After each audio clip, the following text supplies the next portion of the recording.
passing glance, a delayed text, a careless comment.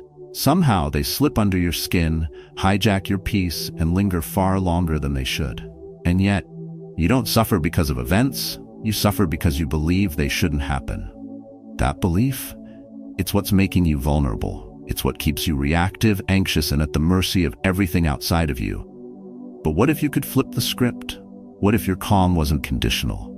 What if your peace didn't depend on how others treated you, what the day threw at you, or whether people understood you? That's what we're diving into today. How to become untouchable. Not by building walls, not by ignoring life, but by cultivating an inner strength so grounded, so clear that no one can shake it unless you allow it. And the key? It's a philosophy that's more relevant now than ever. Stoicism. Not cold, not emotionless, but powerful, practical, unbreakable. Because after this video, the world won't magically change. The chaos, the criticism, the unpredictability, they'll still be there. But you'll no longer be reacting to all of it. You'll be choosing what matters. You'll be calm when others collapse. You'll finally stop giving your peace away so easily. So if you're ready to reclaim your power, stay with me. This is where it all begins. 1. Mastering emotions. Calm is a superpower. The world doesn't need to scream to shake you. Sometimes it only takes a raised eyebrow, an unanswered message, or the wrong tone in a casual remark, and suddenly you're spiraling. Your mind replays the moment 100 times, your mood shifts, and your focus disappears. And yet, nothing physical has touched you. Only your perception has. That alone reveals everything.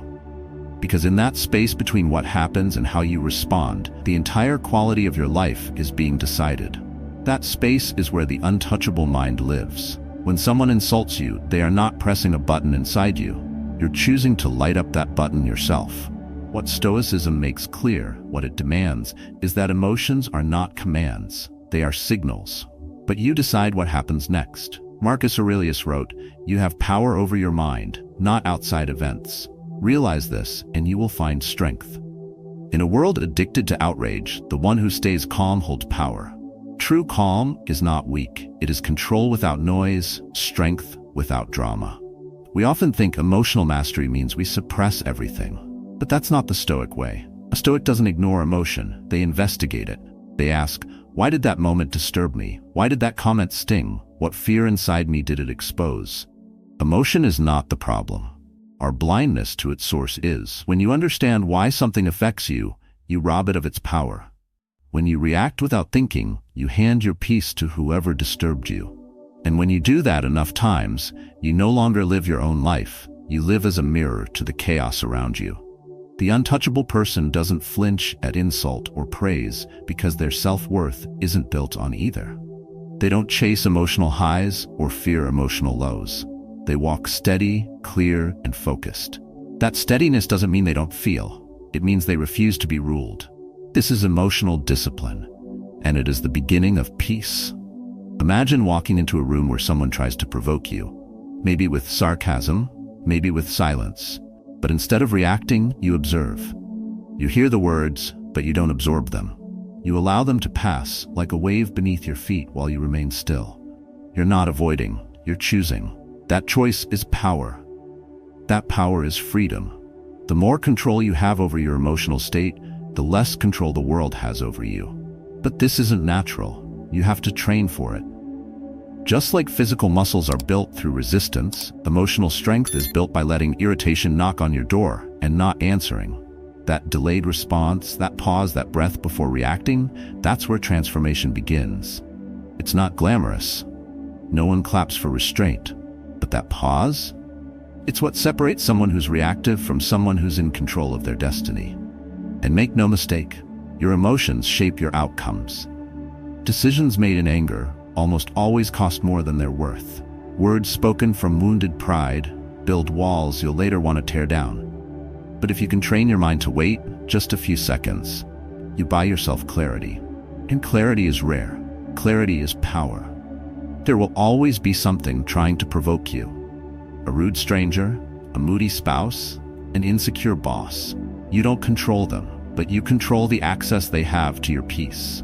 You decide if their words become wounds or just background noise.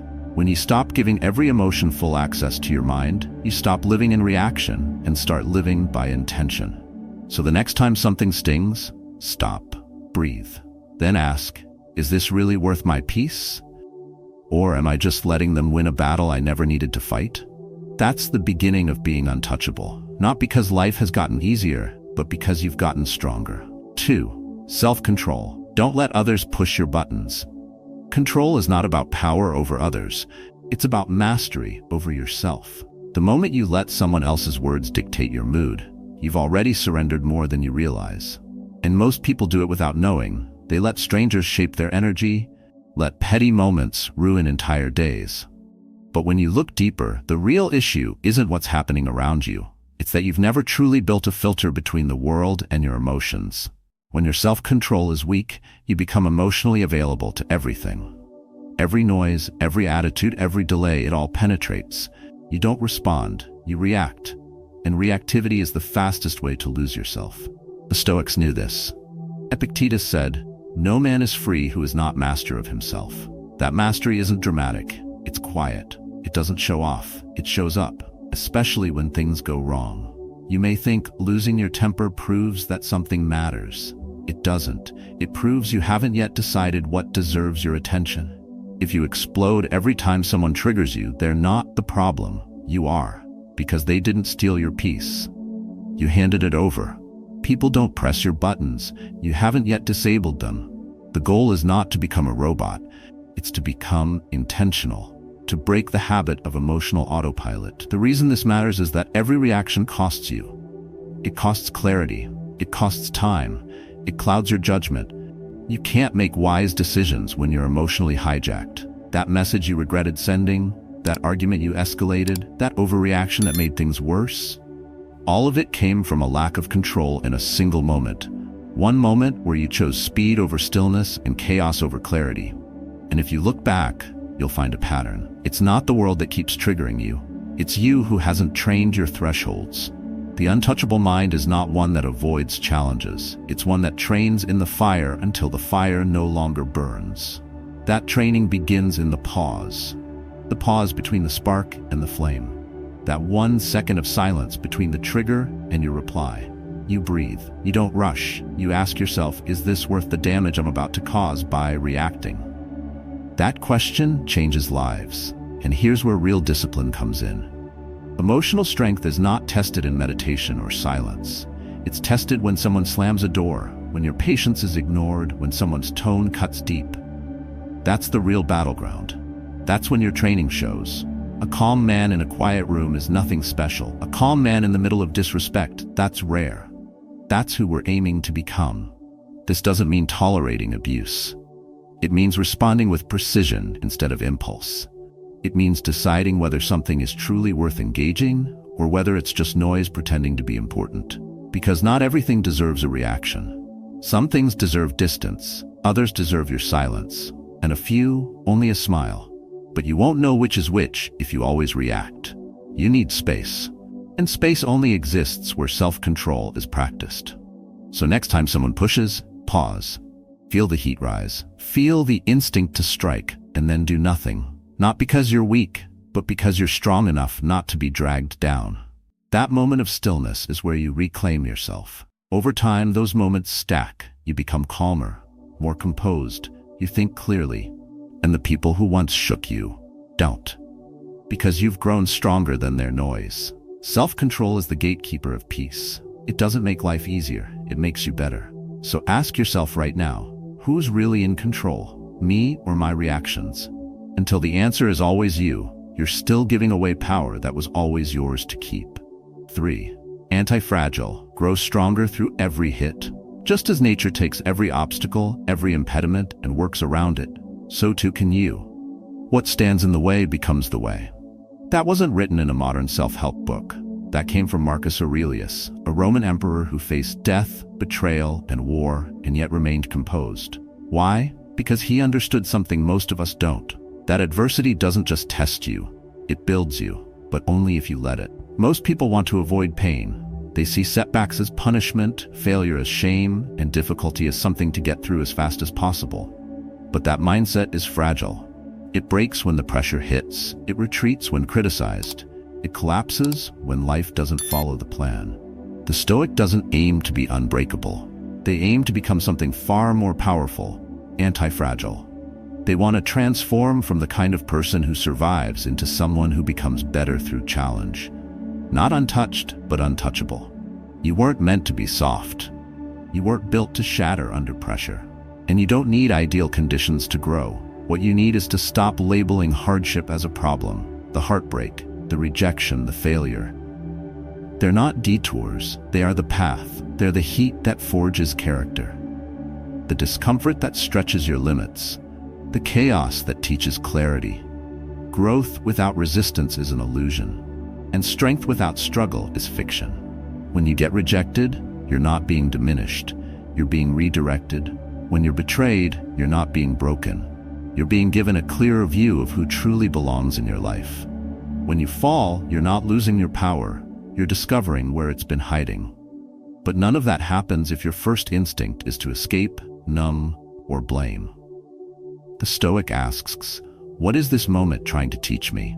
Not because they enjoy the pain, but because they refuse to waste it. And once you begin to see challenges this way, everything shifts. The same event that used to crush you becomes a new kind of training. The delay that used to frustrate you becomes a space to practice patience. The insult that once cut deep becomes an opportunity to strengthen your detachment. It's no longer about surviving, it's about evolving. Imagine a sword dropped into the fire. It doesn't melt, it strengthens, but not instantly. It takes time, exposure, repeated strikes. The blade doesn't curse the fire, it requires the fire. You are the same. When you learn to welcome pressure, not with resentment but with readiness, you change the game. You stop being the victim of your circumstances and start being the architect of your strength. This mindset isn't easy. Most people around you won't live like this. They'll avoid discomfort, chase ease, and crumble when life stops being gentle. But you're not here to be like most people. You're here because you're done with reacting like everyone else. You're ready to rewire the way you meet resistance. You want to use it, not escape it. And yes, the process hurts. It stretches you, isolates you, and reveals truths you weren't ready to see. But it also transforms you. Like a forest that burns to the ground only to grow back denser, stronger, and untamed, you'll rise, not in spite of the fire, but because of it. So the next time life hits hard, and it will, don't ask why this is happening to you. Ask how it's happening for you. Every scar you carry can either become a symbol of your wounds or a record of your rise. The choice is always yours. Fragile minds collapse, resilient minds recover, but anti-fragile minds rise higher than before. If you let every strike shape you, if you treat every setback as training, and if you refuse to stay down when life knocks you off balance, then you won't just survive. You'll become someone no one can break. Not because you've avoided the storm, but because you've learned how to become the storm. 4. No expectations. Kill the root of all disappointment. Epictetus once said, "It is not things themselves that disturb us, but our judgments about them." And nowhere is this more evident than in our expectations. We don't break down because of reality. We break down because it doesn't match the version we rehearsed in our heads. We expected a different outcome, a different tone, a different response, and when it didn't show up the way we imagined, we took it personally. Expectations are invisible contracts we create with others, contracts they never agreed to. You expect a friend to check in. You expect your partner to read your mood. You expect a thank you, a reply, a certain level of respect. But what happens when they don't deliver? You feel disrespected, rejected, or even betrayed. Yet nothing was broken, except the picture in your mind. The more you expect, the more power you give the outside world to disappoint you. And that's exactly how people lose control of their peace. Letting go of expectations doesn't mean you settle. It means you stop confusing your preferences with reality. You stop demanding the world behave a certain way so you can be okay. And instead, you start meeting life on its terms, not yours. That's when you become untouchable. Because no outcome can disturb a mind that's not attached to any. I had a close friend who once told me, "I just want people to treat me the way I treat them." On the surface, that sounds noble, fair. But underneath that sentence was years of resentment, Because people didn't always reciprocate. She gave kindness but didn't always get it back. She listened but wasn't always heard. And slowly it wore her down. The problem wasn't the people. It was the unspoken rule that if she loved right, others were obligated to return it the same way. That's not love. That's the hidden expectation wrapped in virtue. And it always leads to heartbreak. When she finally let go of that contract, she found peace.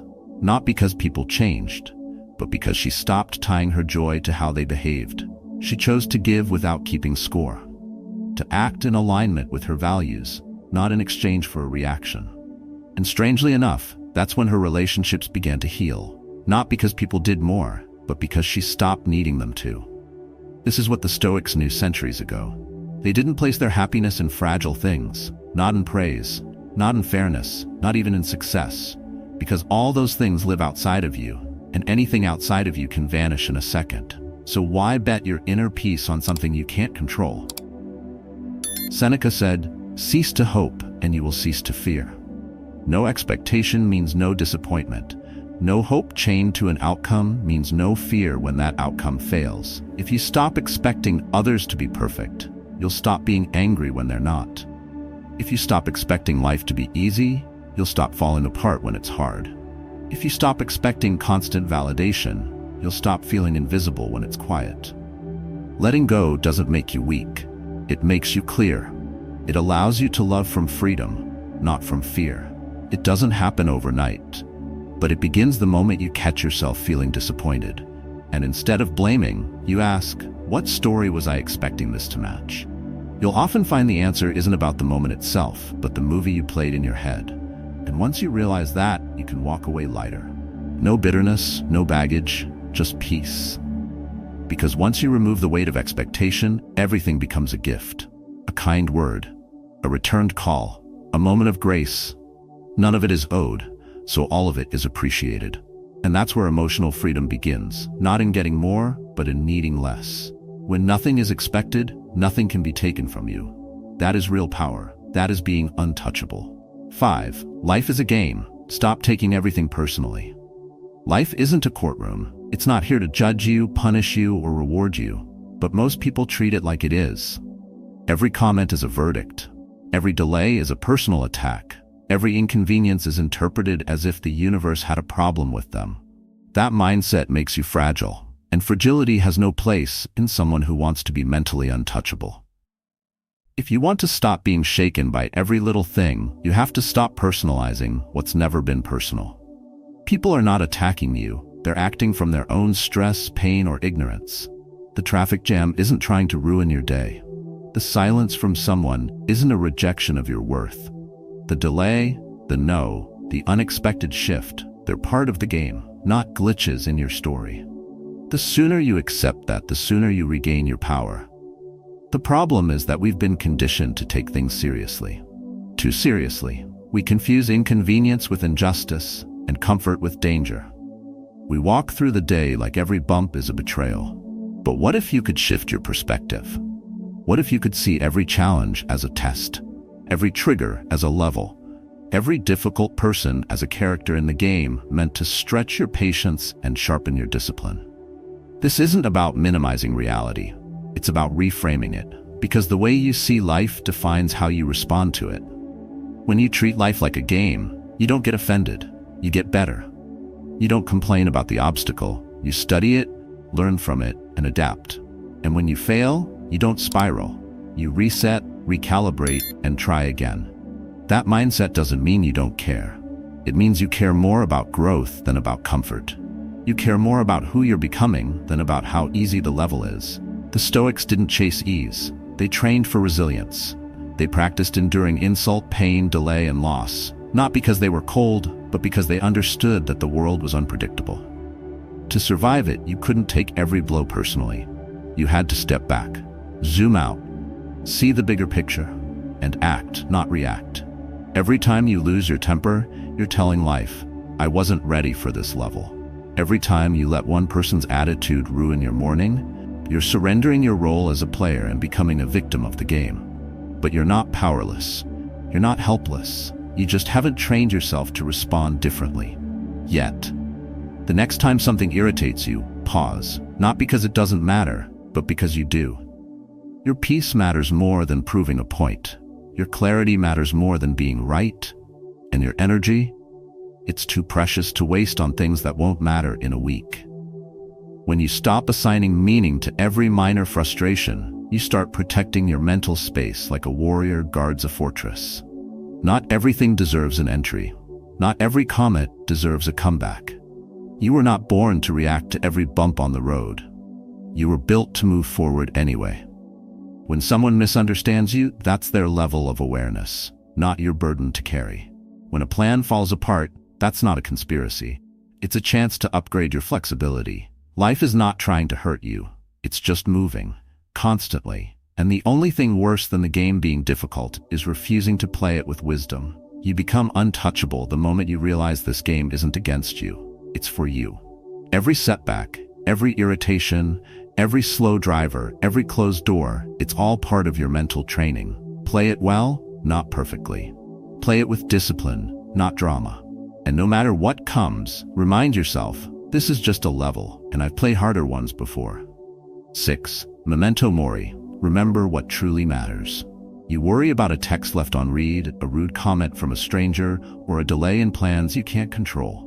But imagine standing at the edge of your final breath. Would any of that still matter? Would that moment of disrespect, that social media post, that awkward silence hold any weight?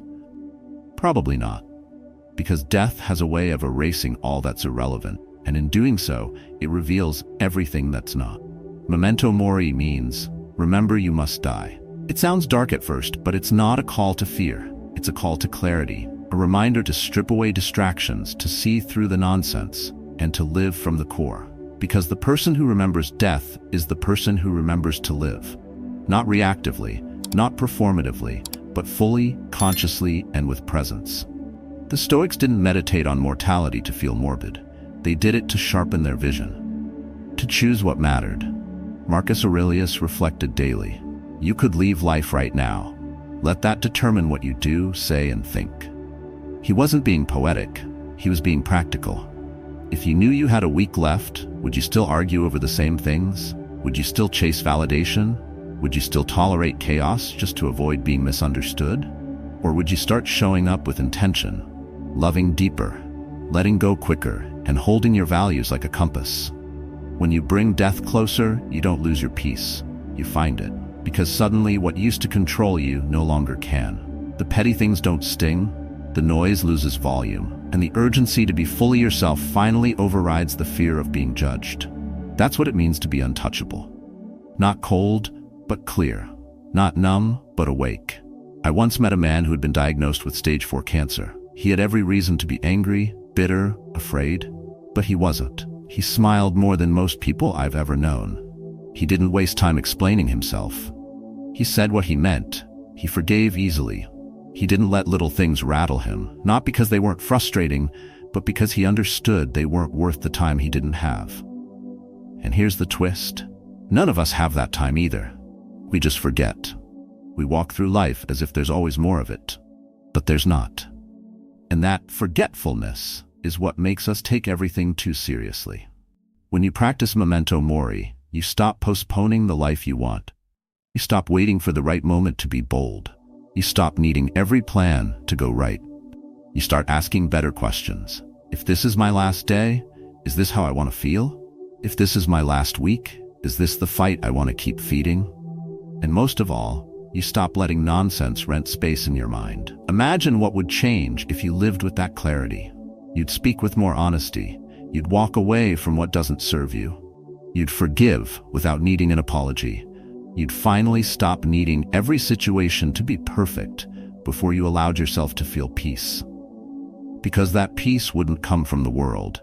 It would come from the unshakable decision to no longer waste your one wild life on anything that drains you. Memento mori is not a morbid reminder. It's your greatest motivation. It's what pulls you out of overthinking and into presence. It's what silences the ego and returns you to the essence. It makes you realize that the time you spend angry, anxious, or afraid is time you'll never get back.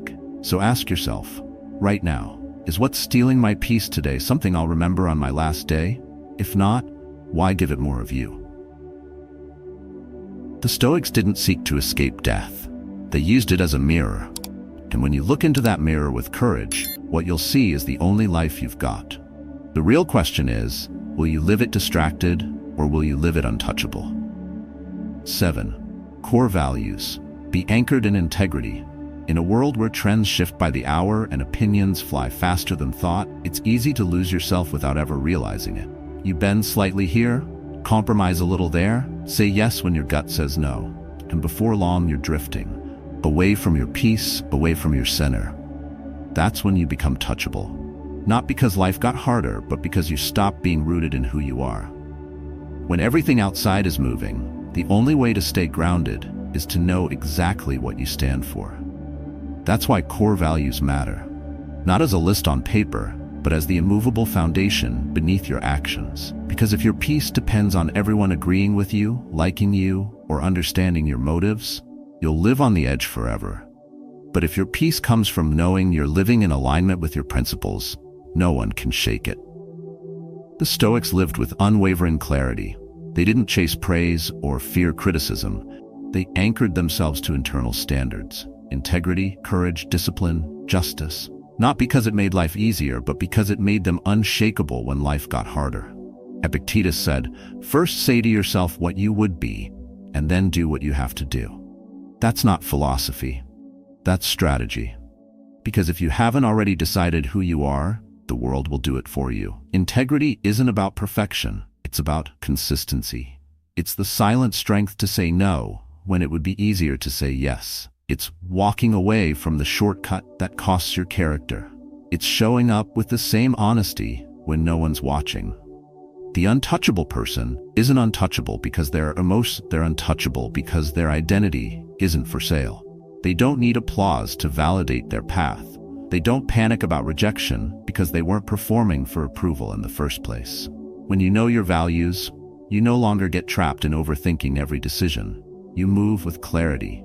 You speak with precision, you act with purpose. And that kind of consistency earns trust, not just from others, but from yourself. Because confidence isn't found in motivational slogans. It's built moment by moment when your actions align with your code. And when life throws you into chaos, as it always will, you don't have to figure out who to be. You already know. You don't fold under pressure, because your choices are not reactive, they're rooted. When someone tries to provoke you, you respond with principle. When a tempting offer tests your ethics, your answer's already decided. And when you feel misunderstood, you don't chase an explanation.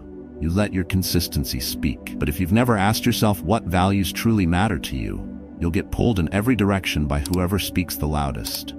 You'll say yes when you should say no. You'll try to please everyone and end up betraying yourself. And that's when frustration creeps in. Because deep down, you know you're not standing on solid ground. So take the time to define what your non-negotiables are. Not what sounds noble, not what looks good online. What actually matters when everything is stripped away: honesty, discipline, kindness, courage. Whatever it is, own it, and then align your actions to it, especially when no one is watching. That alignment is what builds an untouchable life. Because no matter how loud the world becomes, you remain unmoved. No matter how tempting the detours, you don't stray. And no matter how many people question your path, you keep walking because you weren't walking for them in the first place. If you want real power, build it at the root. Because a tree with shallow roots may look tall, but it won't survive the storm. Build roots so deep in your values that when the wind comes, you bend, but you never break. That's how the untouchable stays steady. Not by resisting the storm, but by being anchored through it. 8. Self-belief. Stop needing external validation. Don't explain your philosophy. Embody it. That was Epictetus' reminder. Not to talk about who you are, but to live it so clearly that it doesn't require a single word. Because real belief in yourself is not loud. It's not performative. It doesn't beg to be seen. It's steady, quiet, unshakable. And until you have it, you'll always be vulnerable to the opinions of people who don't even understand your path. Self-belief is not arrogance. It's not telling yourself that you're always right. It's the quiet certainty that even if you fall, you'll get back up. Even if no one claps, you'll still keep going. Even if you're doubted, dismissed, or overlooked, you'll still move with conviction, because your worth is not up for negotiation. That's where power lives. Not in how the world sees you, but in how unshaken you remain when it doesn't. In a noisy world, it's easy to outsource your confidence.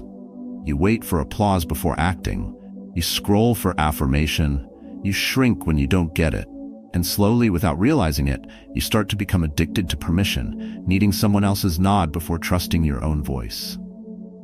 But that path leads nowhere, because when your confidence is rented from the crowd, it disappears the moment the crowd does. The Stoics didn't chase praise. They didn't fear criticism. They built lives rooted in self-trust. Seneca wrote, "Look to yourself for approval, not to be defiant, but to be free. Because if someone's compliment lifts you too high, their silence will drop you just as fast." And that emotional swing, that need for constant reassurance, keeps you reactive, insecure, and easy to manipulate. But when your self-worth is built from within, you don't chase, you don't explain, you become. That doesn't mean you never feel doubt. It means you don't let it drive. You listen, then decide.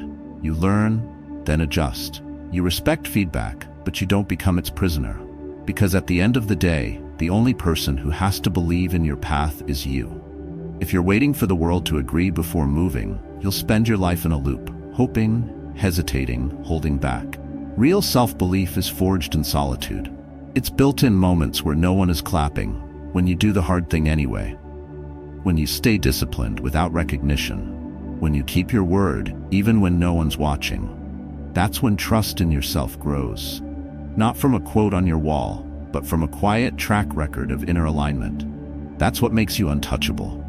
Not because you never fall, but because you no longer need external proof that you're allowed to rise again. When you stop needing to prove your worth, you stop handing people the tools to break you. They can misunderstand you and you remain calm. They can doubt you and you keep building.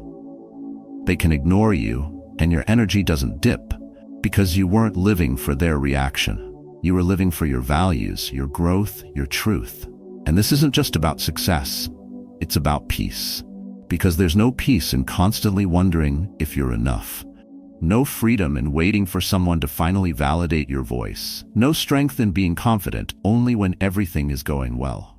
But when you look in the mirror and know, I trust the person I'm becoming, you stop performing. You start showing up. Unfiltered, unapologetic, unshaken. So stop outsourcing your self-worth. Reclaim it, strengthen it. Not with noise, but with consistency.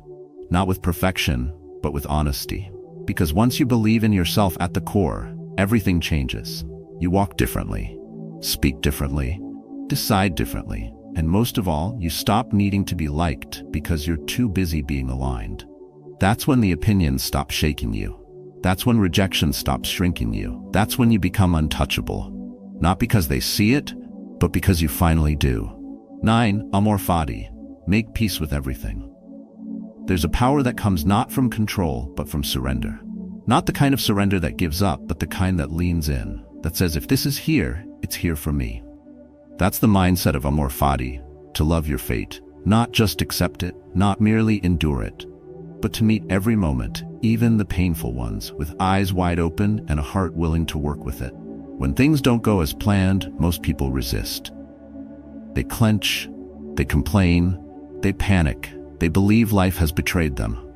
But resistance doesn't prevent pain. It prolongs it. It traps you in a fight against what already is. And in that war, you always lose, because you're trying to change something that's already happened. But when you choose to love what comes, not because it's easy, but because it's yours, you unlock a kind of freedom that nothing can take. Amor fati is not passive. It's not pretending to like what hurts. It's the courage to face what hurts with the belief that it can still serve you, that even in chaos, you can grow, that even in failure, something in you is being refined, that even loss holds the seed of strength. This mindset is what makes you untouchable, because you stop being ruled by what happens and you start responding from who you are. The Stoics weren't just calm, they were dangerous in the best way, because they couldn't be broken by tragedy, couldn't be manipulated by fear, couldn't be paralyzed by the unexpected. Marcus Aurelius wrote, "A blazing fire makes flame and brightness out of everything that is thrown into it." That's amor fati. You don't run from the storm, you feed on it. You don't wish the weight away, you grow stronger under it. If you only love the moments that feel good, your peace will always be temporary. But if you learn to love all of it, the delays, the detours, the endings you didn't want, you become immune to the chaos around you. You stop waiting for ideal conditions to feel whole. Because wholeness doesn't come from circumstances, it comes from alignment with reality. This shift changes everything. When you lose something, you don't crumble, you get curious. When plans fail, you don't spiral, you adapt. When life punches you in the gut, you don't ask why me, you ask, what now? Amor fati doesn't remove the pain, but it gives pain a purpose. It turns every hit into heat, every fall into a forge, and every scar into proof that you stayed in the fight. This isn't for everyone. Most people want comfort without challenge, growth without friction, strength without struggle. But that's not how transformation works. You don't evolve because life is kind. You evolve because you stop resisting what life gives you. You stopped labeling moments as mistakes and started treating them as materials. And when you live that way, you don't just survive hardship, you rise through it. So if life throws you into fire, become flame. If it brings silence, learn to listen deeper. If it takes something you thought you needed, trust that it's making space for something stronger. Amor fati means you're no longer waiting for life to give you permission to feel peace. You choose peace now, not because everything is perfect, but because you've made peace with imperfection. When you love your fate, you disarm disappointment. You stop needing life to follow your script. You stop needing closure before moving forward. You stop needing fairness before letting go. You trust the flow not because it's predictable, but because you are prepared. You no longer say, "Why is this happening to me?" You say, "This is mine. I'll use it." That's when the world loses its power to shake you. Not because it's no longer chaotic, but because you've stopped demanding that it isn't. Amor fati is the final step in becoming untouchable. Because when you embrace everything that comes, there's nothing left that can break you. When the world feels loud, unfair, or unpredictable, the only lasting power is the one you build within. You've now explored the core of what it means to be untouchable, not through withdrawal or denial, but through clarity, self-mastery, and emotional strength. You've seen how control begins with your mind, how calmness is forged through restraint, and how the strongest fire is the one that turns every hardship into fuel. These aren't just ideas to admire, they are daily disciplines, quiet, consistent, and deeply transformative. Every time you pause before reacting, you train your mind. Every time you choose principle over impulse, you strengthen your character. Every time you reframe pain as a stepping stone, you elevate your spirit. This is the Stoic way. Not to feel less, but to respond better. Not to avoid storms, but to remain still within them. Being untouchable doesn't mean you don't feel. It means you no longer let the world dictate what you feel or how long you stay stuck there. So take these tools, use them, reflect on them. Practice them in small moments, when someone interrupts you, when plans fall through, when emotions rise uninvited. Build your emotional detachment, sharpen your self-awareness, and hold tightly to what truly matters. Because the world won't stop testing you. But now, you're no longer here to pass the world's tests, you're here to pass your own. And if this message touched something deep in you, if it reminded you of a battle you're quietly fighting, share it. Leave a comment. Let someone else know they're not alone. Because one story, one insight, one shift in perspective can change everything. Stay grounded, stay strong, and most of all, stay untouchable.